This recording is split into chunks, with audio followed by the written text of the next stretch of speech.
Welcome to Pro Wrestling History Daily Top 5.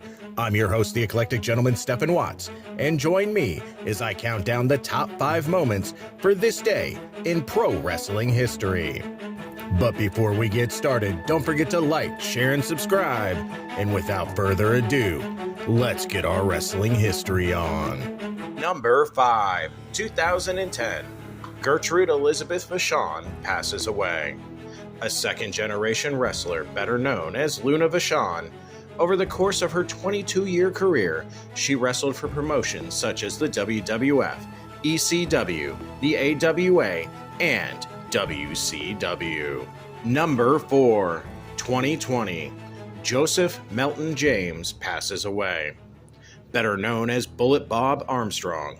In the course of his career, which spanned 5 decades, Armstrong held numerous championships throughout the southeastern United States. His 4 sons, Joseph, Scott, Robert, Steve, and Brian, all became wrestlers. Number 3, 1948. Robert Rudolph Remus is born. Better known by his ring name Sergeant Slaughter, he's an American voice actor and retired professional wrestler. He is the living G.I. Joe. Number 2, 1990. Carri Von Eric defeats Mr. Perfect to win the WWF Intercontinental title. Von Eric was a replacement for Brutus Beefcake, who had been seriously injured in a parasailing accident. This would be Von Eric's only championship in the WWF. Number 1, 1994.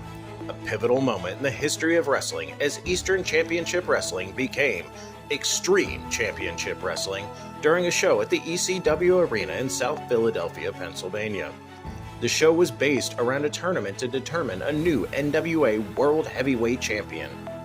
When ECW champion Shane Douglas won the tournament, he threw down the NWA belt and proclaimed himself the Extreme Championship Wrestling World Heavyweight Champion. The name change took place from Eastern Championship Wrestling to Extreme Championship Wrestling. And that's our list. Make sure to comment below what you feel was the number 1 moment for this day in pro wrestling history.